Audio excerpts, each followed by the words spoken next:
दोस्तों, आज की कहानी है बहू की कंजूसी इतनी काम आएगी पता नहीं था। चलो दोस्तों, कहानी को शुरू करते हैं। मान गई मैं आपकी भाभी को, सच में हद है उनकी कंजूसी की। आज तो मैं भी घर वालों की बात से सहमत हो गई कि भाभी को इस कंजूसी की आदत लग गई है। भला कोई महिला कैसे बाजार से अपने लिए बिना कुछ खरीदे खाली हाथ झुलाए वापस आ सकती है। मुझे तो यकीन भी नहीं हो रहा है आखिर किस बात की कमी है भाभी को शॉपिंग से लाए सामानों को कमरे में रखते हुए।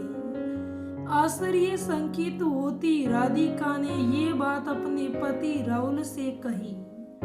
राहुल बोला, देखो राधिका, तुम 6 महीने से देख रही हो, मुझे उनकी कंजूसी देखते देखते 12 साल हो गए। वो हर चीज में बड़ी ही हिसाब किताब से रहती हैं। यहाँ तक कि बच्चों पर भी खर्चा उतना ही करती हैं जितना उनको सही लगता है। क्या मजाल जो बच्चों को एक साथ 2 खिलौने दिला दे। कितनी बार उनके और भैया के बीच इस बात को लेकर झगड़े होते हैं। भैया कितना समझा चुके हैं कि पैसे मरने के बाद साथ ले जाओगी तुम, लेकिन उनको कोई फर्क नहीं पड़ता, चुपचाप बस सुनती रहती हैं।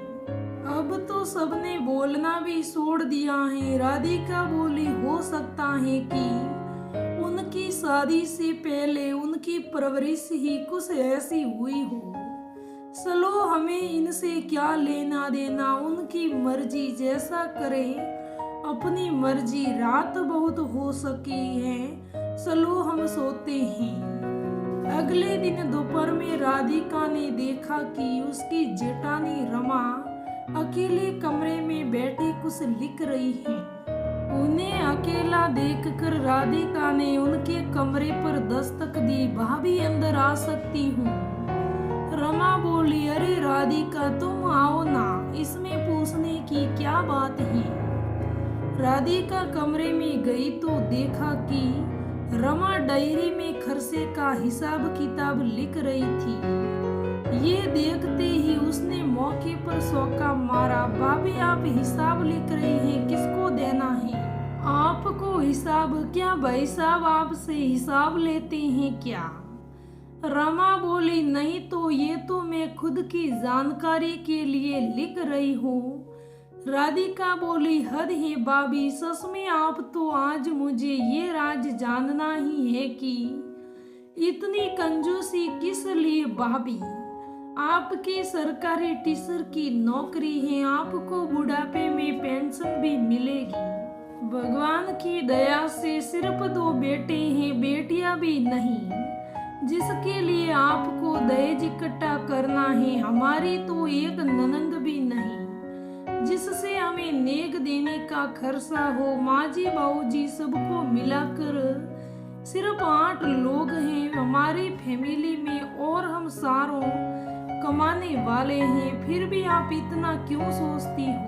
खर्च करने से पहले मुझे और राहुल को देखिए, प्राइवेट नौकरी है, लेकिन फिर भी दिल खोलकर खर्चा करते हैं हम दोनों। जब जो मन करे खाओ, पहनो, खरीदो, और जो है आज है, कल का क्या भरोसा, कल हो या ना हो।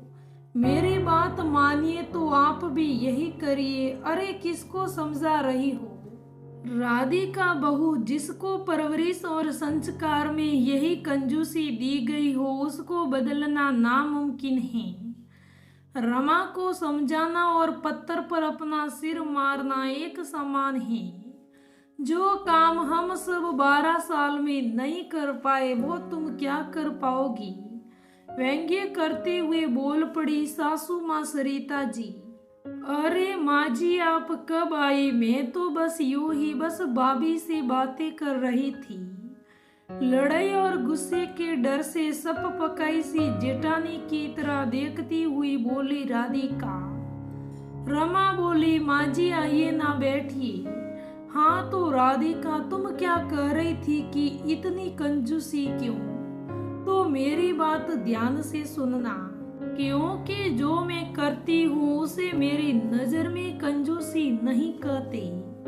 जानती हो राधिका, आज जैसा तुम सोच रही हो और बोल रही हो, वैसा ही कुछ साल पहले मेरे माता पिता भी सोचते थे।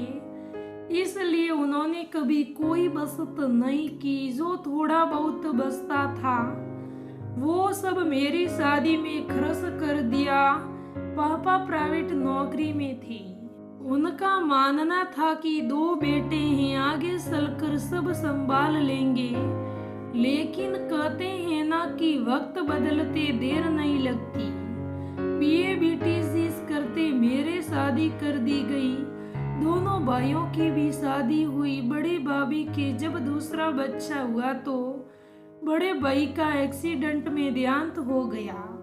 अब घर की सारी जिम्मेदारी छोटे भाई पर आ गई। और छोटे भाई ने भी शुरू के महीनों में थोड़ा बहुत तो किया, लेकिन फिर जिम्मेदारी से बचने के लिए वो भी अलग हो गया। आज मेरी मम्मी पापा को पछतावा होता है कि काश समय रहते उन्होंने बचत की होती। जब शादी करके ससुराल आई तब से आज तक यही देख रही हूँ कि बिना मतलब के खर्चे किए जाते हैं, सिर्फ समाज के दिखावे के लिए।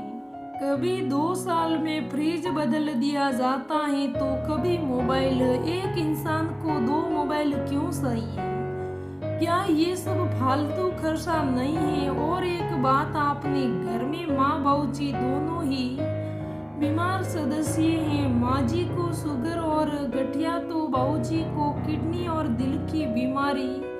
कब कितने पैसों की जरूरत पड़े हम नहीं कह सकते। तो अगर बचत नहीं करेंगे तो इलाज के पैसे किससे मांगेंगे?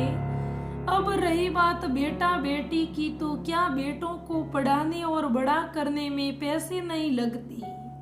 उनके स्कूल फीस से लेकर कपड़े तक सब कुछ पैसों से ही तो आता है। ये हमारे नजरिए और सोच का फर्क है कि बेटी की माँ का खर्चा ज्यादा होता है और बेटों की माँ का खर्चा कम होता है। वैसे ये सब मेरी सोच है, जरूरी नहीं कि सबकी सोच ऐसी ही हो। क्योंकि मेरा मानना है कि कुछ खोने के बाद हम सबक लें। इससे अच्छा कि पहले ही सीख ले। वैसे तुम छोड़ो इन बातों को, बताओ कि डॉक्टर ने फिर कब बुलाया है?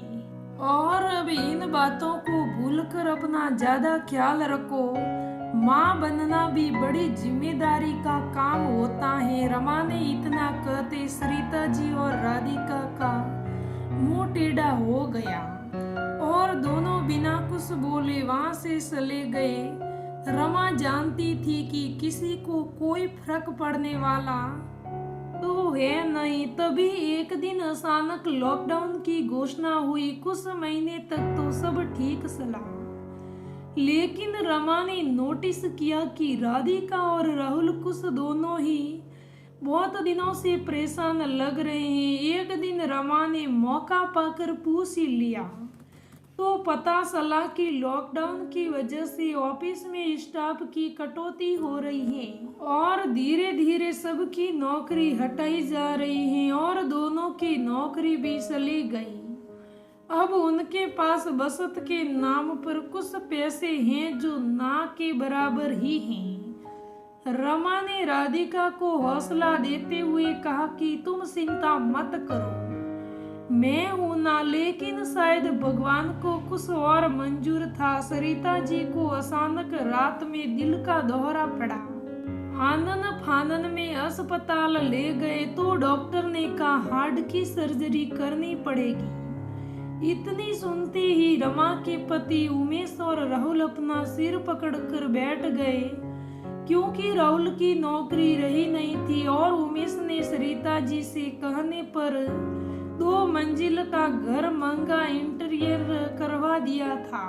रमा को जब ये बात पता चली तो रमा ने उमेश को अपना डेबिट कार्ड दिया और कहा जाकर पैसे जमा करवा दो। सरिता जी की सर्जरी हुई थी कि इधर समय से पहले राधिका को प्रसव पीड़ा शुरू हो गई। अस्पताल में राधिका ने 7वें महीने में ही ऑपरेशन से प्रीमेच्योर बेटे को जन्म दिया और बच्चे को NICU में रखा गया, जिससे डॉक्टर ने पूरे 1 महीने तक अस्पताल में रखा। एक तरफ तो कोरोना का डर, दूसरा घर खर्च, और इस तरह आई मुसीबत ने पूरे घर को आर्थिक और मानसिक तौर पर हिला दिया। कोई कुछ समझ नहीं पा रहा था कि आखिर कुछ महीनों में उनकी जिंदगी में इतनी उथल पुथल हो गई। एक दिन रमा के ससुर जी ने कहा, बहू हम गलत थे, तुम कंजूस नहीं हो। आज तुम्हारी वजह से ही हमें 2 वक्त की रोटी नसीब हुई है, वरना तो क्या होता भगवान ही जाने। तभी पीछे से राहुल और राधिका ने कहा, हाँ बहू जी आपने बिल्कुल ही सही कहा है। राधिका ने कहा, भाभी आप सही थी, हम नहीं समझ पा रहे थे हमारा कल हो या ना, लेकिन हमारे अपने तो रहेंगे ना, और हमारी आज की बचत ही कल हमारे यहाँ परिवार के काम आएगी। ये महंगे ब्रांडेड कपड़े, पॉकेट में 2-2 फोन, महंगा इंटीरियर, ये सब हमारे काम दुख में नहीं आएगा, ना ही जिस समाज को दिखाने के लिए हम ये सब करते हैं वो भी हमारे काम नहीं आएगा। आज भाभी की बचत और नौकरी की बदौलत ही हम स्कूल फीस, मेडिकल और घर खर्च कर पा रहे हैं, वरना तो क्या हो जाता ये सोचकर भी डर लगता है मुझे। और झुकी निगाहों और दबी आवाज में सरिता जी ने कहा, अगर ये कोरोना ना आया होता और तुम सबकी नौकरी नहीं जाती तो शायद हम कभी समझ भी नहीं पाते रमा को। रमा ने मुस्कुराते हुए कहा, अरे आप सब भी किन बातों को लेकर बैठ गए, चाय पीने का समय हो गया। राधिका तुम बाबू को दादा दादी के हवाले करो, चलो हम चाय नाश्ता बनाते हैं। तो दोस्तों कहानी से हमें यही सीख मिलती है कि बचत करना कोई बुरी बात नहीं, और बचत करने को कोई कंजूसी का नाम नहीं देना चाहिए। तो दोस्तों ये आज की कहानी कैसी लगी मुझे कमेंट करके जरूर बताना। धन्यवाद दोस्तों।